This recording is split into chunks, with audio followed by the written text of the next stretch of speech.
మీ ఎలాంటి వ్యాపార ప్రకటనలకైనా వెంటనే మా ఛానల్ సంప్రదించండి. అందరికీ నమస్కారం. నేను శిరీష. ప్రస్తుతం మనతో పాటు ఉన్నారు ప్రముఖ ఆధ్యాత్మికవేత్త, జ్యోతిష్య పండితులు బిఎం కిరణ్ శర్మ గారు. గురుగారితో మాట్లాడదాం.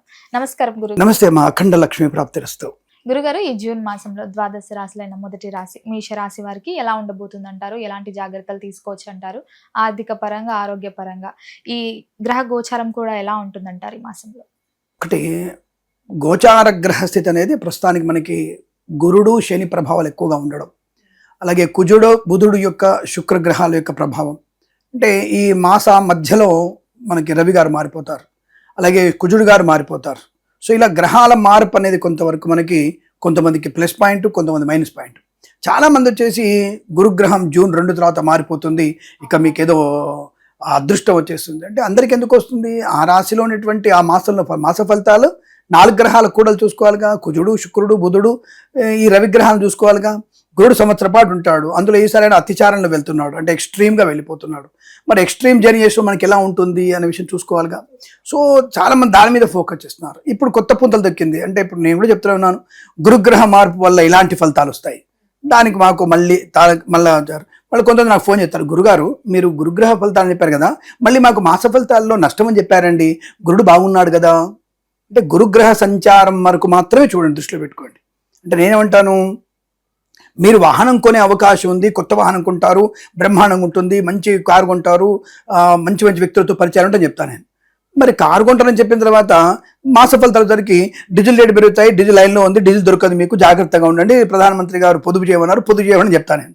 మాస ఫలితాలు ఇది అంటారు కదా, బోడగుండికి తాత గుండికి ముడి పెడితే ఎలా ఉంటుంది మనకి? ఇప్పుడు మోకాలకి బోడగుండి ముడి పెట్టవద్దు కదా. మాస ఫలితాలు వేరు. ఇప్పుడు గోచార ఫలితాల్లో మీరు కారు యోగం ఉంది, ధనయోగం ఉంది, ఐశ్వర్యం అని చెప్పవచ్చు. ఒక ఇల్లు కొంటామని చెప్తాను, సపోజ్ మీ జాతకంలో ఇల్లు కొంటారమ్మా, బ్రహ్మాండం ఇల్లా కొంటారని చెప్తాను. మాస ఫలితాలకు వచ్చేసరికి ఏ రవి బుధులు ఎక్కడో 12వ స్థానం నుండి కుజుడు అష్టమంలో ఉండాలి అనుకుందాం. వెంటనే ఏమవుతుంది, అమ్మ మీరు విల్లా కొనే అవకాశం ఉంది కానీ డబుల్ రిజిస్ట్రేషన్ అవుతుంది, జాగ్రత్త అంటాను. అప్పుడు ఏమవుతుంది, మీరు కొనబోయే 4 కోట్ల ఇల్లు డబుల్ రిజిస్ట్రేషన్ అయితే రేపు కోర్టు చుట్టూ ఎవరు తిరగాలి? ఇది మాస ఫలితాల్లో అంటే ఇతర గ్రహాల ప్రభావం. అందుకనే జన్మ జాతకాన్ని తప్పకుండా చూయించుకోవాలి మనం. గోచార ఫలితాలు అనేవి ఎలా ఉంటాయంటే, మేమేం చెప్తాం, నేను చెప్పే అందరికీ కామన్గా అర్థమయ్యేట్టుగా, ఇక్కడి నుంచి మీరు బెజవాడ అంటే భాగ్యనగరం నుంచి బెజవాడ వెళ్ళడం ఖాయం, ఇది మీ జాతకంలో ఉందని చెప్తాను నేను. తర్వాత నేనైతే మాస ఫలితాలకు వచ్చేసరికి, బాబు కారులో వెళ్ళకు, నువ్వు ట్రైన్లో వెళ్ళని చెప్తాను మాస ఫలితాలు. డైలీ ఫలితాలకు వచ్చేసరికి, నువ్వు ఎందుకైనా మంచి ట్రైన్లో కూడా వెళ్ళకు, వర్షాలు ఎక్కువ పెట్టట్టున్నాయి, ఈసారి ఆకస్మిక వర్షాలు ఉన్నాయి, ఫ్లైట్లో వెళ్ళు, లేకపోతే అంటే నువ్వు ఓన్ కార్లో వెళ్ళు, బట్ నాగార్జున సాగర్ మించి వెళ్ళు, ఇటు కోదాడ మించి వెళ్ళకు నువ్వు అని చెప్తాను నేను.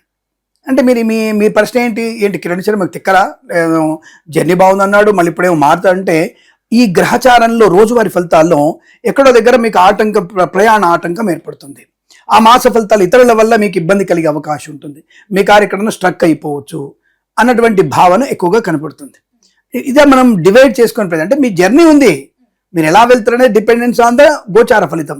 జర్నీ అనేది జన్మజాతక ఫలితం. మీరు ఆర్థికంగా ఎదగడానికి అవకాశాలు ఉన్నాయి, మీరు 100 కోట్లు సంపాదించే అవకాశం ఉంది, ఇది జన్మజాతకంలో ఉంది మీకు కన్ఫర్మ్గా.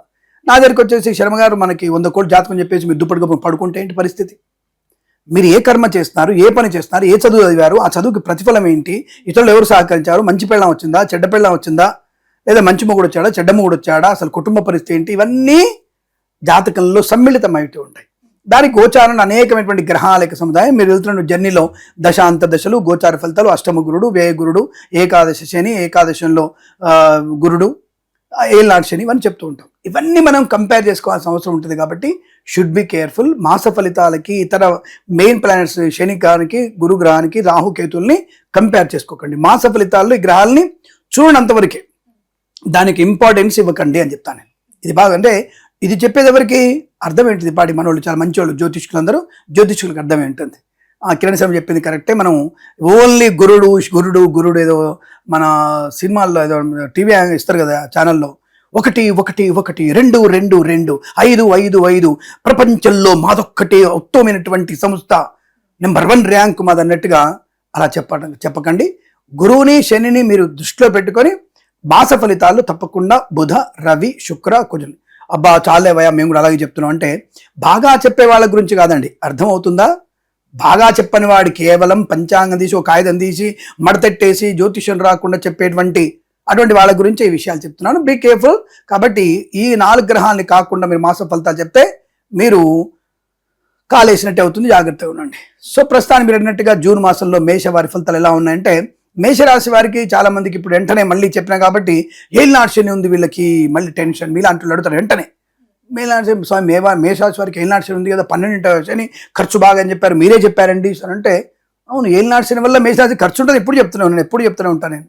మరి మాస ఫలితాలకు వచ్చేసరికి వీరికి గురుడు బుధుడు శుక్రుడు యోగకారకులయ్యారు కాబట్టి తప్పకుండా 4 వారాలు వీరికి ధనయోగము, ఐశ్వర్యము, ఆనందము, విద్యాలాభం, ఉద్యోగ లాభం. ఇప్పుడు మెయిన్గా ఉన్నది మన దౌర్భాగ్య స్థితి వల్ల పోగొట్టుకున్నటువంటి మన ర్యాంకులని పోయినప్పుడు మనం వచ్చిన నీట్ పరీక్షలకి రేపు 21 ఐ థింక్ సో 21వ తారీఖు మేము నీట్ ఎగ్జామ్. అటువంటి ఎగ్జామ్లో ఈ రాశి వారికి టాప్లో వచ్చే అవకాశం, విద్యార్థులు మంచి టాప్ ర్యాంక్ వచ్చే అవకాశం ఉంది. మంచి కళాకారులకు లాభాలు ఉన్నాయి, విద్యారంగ అనుకూలత ఉంటుంది, బ్యాక్లాగ్స్ అని పూర్తి చేసుకుంటారు, మంచి కళాశాలలో ప్రవేశం వచ్చే అవకాశం ఉంటుంది. అంటే ఉన్నత ఉద్యోగ అభివృద్ధి బలం కనబడుతుంది. విదేశాల్లో కూడా మంచి కళాశాలలో ఏదో I-20 అలాంటివి అంటారు కదా రావడం. మొన్నటి దాకా లోన్ రాలేదండి కంగారండి చెప్పేసి లోన్ రాని వాళ్ళకి లోన్ శాంక్షన్ అవ్వడం, ఎడ్యుకేషన్ లోన్ శాంక్షన్ అవ్వడం తప్పకుండా మీకు అనుకూలమైనటువంటి యోగాన్ని, అంటే విద్యా సంబంధ అనుకూలతని తప్పకుండా పొందుకునే అవకాశాలు బలంగా ఉన్నాయి. ఇక ఉద్యోగంలో విషయానికి వస్తే తప్పకుండా మంచి ఉద్యోగ ప్రాప్తి, ప్రమోషన్, ఇంక్రిమెంటు, ధనయోగము, ఐశ్వర్యము, ఆనందము, విదేశాలు కూడా ఉద్యోగ లాభం. ఏం స్వామి ట్రంప్ మామ అనేసి కొత్త టెన్షన్స్ పెడతాడు మమ్మల్ని, మా పరిస్థితి అర్థం కావట్లేదు, మళ్ళీ ఇండియాకి వెళ్ళమంటాడు గ్రీన్ కార్డుకి. ఏం కాదు, మీరు ఇండియాకి వచ్చి గ్రీన్ కార్డ్ అప్లై చేసుకోవాల్సిన అవసరం లేదు. ఒక 3 మాసాలు సైలెంట్గా ఉండే ప్రయత్నం చేయండి.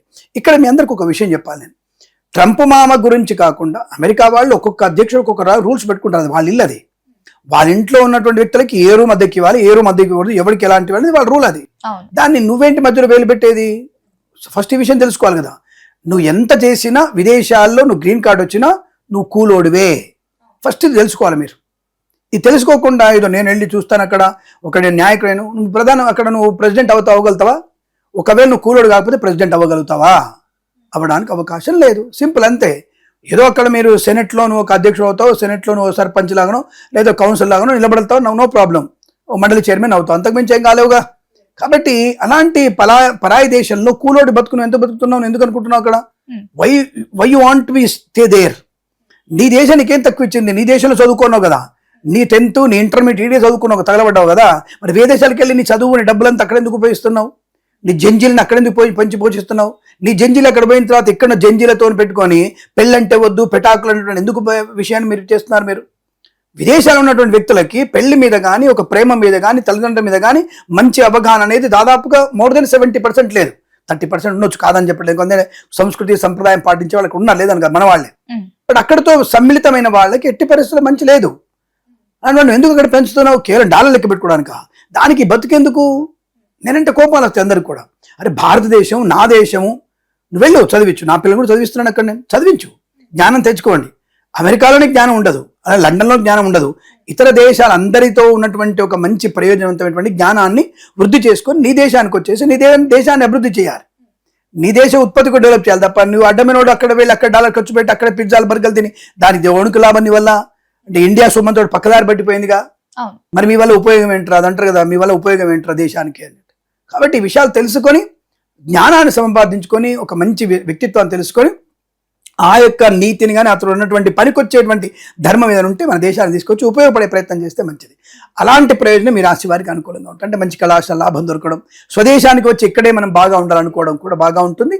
వీసా సంబంధ సౌలభ్యం కూడా, అంటే మన వీసా దగ్గర నుంచి పక్కదారి వెళ్ళిపోయాం, మనం వీసా నుంచి పక్కకి వెళ్ళిపోయాం కాబట్టి మళ్ళీ వీసా దగ్గరికి వచ్చాను నేను. వీసా మీకు లభించే అవకాశాలు తప్పకుండా మీకు అనుకూలంగా ధనయోగం. ఇక ముఖ్యంగా నేను రైతు పక్షపాతిని, సో కాబట్టి రైతులకి అద్భుతమైనటువంటి యోగం. మేషరాశి వారికి మంచి పంట లాభం ఉంది. పూలు, పళ్ళు, కూరగాయలు, మినపగుళ్ళు, చింతపండు, బెల్లం, మిర్చి, పత్తి పరిశ్రమ, సూపర్ మార్కెట్, కిరాణా వ్యాపారంలో మంచి లాభాలు ఉన్నాయి. సువర్ణాభరణాలు పొందుకోవచ్చు, వ్యాపార పరంగా లాభాలు ఉన్నాయి. ఫార్మా, సిమెంటు, ఐరన్, ఇటుకల వ్యాపారం అనుకూలంగా ఉంది. కళాకారులకు క్రీడగా లాభాలు ఉన్నాయి. సినిమా రంగంలో అభివృద్ధి ఉంది. దర్శక నిర్మాతలకి మంచి లాభాలు ఉన్నాయి. బుల్లితెర నట్లకు కూడా గొప్ప అవకాశాలు వచ్చే అవకాశం ఉంది. ఈవెంట్ చేసేవారు గొప్ప ఈవెంట్స్ వచ్చే అవకాశం ఉంది. మత్స్యకారులకి మత్స్య సంపద, రొయ్యలు, చేపలు చెల్లె వారికి అనుకూలవంతమైనటువంటి సంపద బాగా ఉంది. ధైర్యవంతమైన నిర్ణయాలు తీసుకుంటారు. కుటుంబ పరంగా అభివృద్ధి బాగా ఉంటుంది. ఇక్కడ మరొక ముఖ్య విషయం ఏంటంటే స్త్రీమూర్తులు ఎవరైతే సంతానం కోసం ఎదురు చూస్తున్నారో వారందరికీ కూడా సహజ సంతాన యోగమే ఈ సంవత్సరంలో ఈ నెలలో కనపడుతోంది. ఎందుకంటే శుక్రుడు అత్యంత యోగకారకుడు కాబట్టి మేషరాశి వారికి తప్పనిసరిగా మీకు అనుకూలవంతమైనటువంటి శుభ సంతాన యోగం కనబడుతుంది. సహజమైంది, కృత్రిమ సంతాన ప్రయత్నం అక్కర్లేదు. అంటే IUF, IVF లాంటివి అక్కర్లేదు. ఎందుకైనా మంచి జాగ్రత్త. అంటే వాళ్ళు మీకు అంటే అందరినీ అనటం లేదు, నేను చెప్తున్నా అందరినీ అనటం లేదు. కొంతమంది విషయంలో మీ యొక్క అండాలను తీసుకెళ్ళి మీ భర్తతో వీర్య సంకరణ చేసి వాళ్ళు చేసేది ఫస్ట్ టైం ఏమీ లేదు, ఉండదు. ఫస్ట్ టైం వాళ్ళు చేయరు, ఎవరిదో ఒకటి స్పెమ్ అవుతుందో ఒక డెవలప్ అయింది, ఒక ఎగ్ ఫార్మింగ్ అవుతుందని చూపిస్తుంది తప్ప అది మీది కాదు అన్న విషయం 100% గుర్తుపెట్టుకోండి. అంటే 70 మంచి వాళ్ళు ఉండొచ్చు, కానీ చెడ్డవాళ్ళు చేసేటువంటి పని 30% మంచి వాళ్ళే, 70% చెడ్డవాళ్ళే ఉన్నారు. వాళ్ళు చేసేది అక్కడ మీకు ఫార్మింగ్ అయ్యేది మాత్రం, మీ యొక్క ఫెర్టిలైజేషన్ అనేది మాత్రం లేదు, జీరో. దానికి 7.5 లక్షలు 9 లక్షలు మీరు ఖర్చు పెట్టుకోవాలి. ఫస్ట్ టైం 100% ఫెయిల్ మీకు, first time 100% fail. Because of ఆ యొక్క వీర్యం స్పెమ్ కానీ ఆ అండం కానీ ఆవిడది కాదు, ఆయనది కాదు, రెండు వేస్ట్ అవి. అది ఏ కుక్కదో ఏ పందిదో అయి ఉంటుంది అవి. కాబట్టి అంటే తప్పుగా అనుకోతున్నాను నేను, ఎందుకంటే సూటిగా మాట్లాడితే నిష్ఠూరంగా ఇలాంటి నిజం చెప్తే నిష్ఠూరం లాగా ఉంటుందని ఆ ఎఫెక్ట్ ఎక్కువ ఉంటుంది. కాబట్టి అటువంటి సహజమైన ప్రకృతి సిద్ధమైనటువంటి సంతానం ప్రయత్నం చేయండి తప్ప ఈ కృత్రిమ సంతానం ప్రయత్నం చేయకండి, అది మీకు మంచిది కాదన్న విషయాన్ని గమనించుకోండి. ఇక కళాకారుల క్రీడగా అభివృద్ధి ఉంటుంది, రాజకీయ రంగంలో కలిసి వచ్చే అవకాశాలు ఉన్నాయి. ఇంకా మనలో చాలా మంది కలిసి వచ్చేది అందరిగా ఎగబడి చూసేటువంటిది ఒకటి ఉంది, ఈజీ వ్యాపారం. But they people are thinking is very easy అనుకుంటున్నారు. దాని పేరే షేర్ మార్కెట్. ఈ షేర్ మార్కెట్లో ఈ రాశి వారికి అనుకూలంగానే ఉంది, కానీ షేర్ మార్కెట్నే వ్యాపారంగా చేసుకునే ప్రయత్నం చేస్తే నష్టాన్ని పొందుకుంటారు. డే ట్రేడింగ్ అనేది అది జూదం లాంటిది. డే ట్రేడింగ్ జూదం లాంటిది. పొద్దున ₹1,00,000 పెడితే మధ్యాహ్నం 3 లక్షలు వస్తాయి, సాయంత్రం జీరో రావచ్చు. రేపు 10 లక్షలు కట్టి పెట్టు రావచ్చు, ఏంటి జీరోనే రావచ్చు, కాదు జీరోనే వస్తుంది. మరి ఎవరికి సార్ అందరికి బాగా వస్తుందంటే, ఎవరైతే 100 కోట్లు ఉన్నవాడు దాంట్లో నుంచి 10 కోట్లు ఖర్చు పెట్టి 10 కోట్లు షేర్ మార్కెట్ పెట్టుబడి పెడితే లాభం వస్తుంది.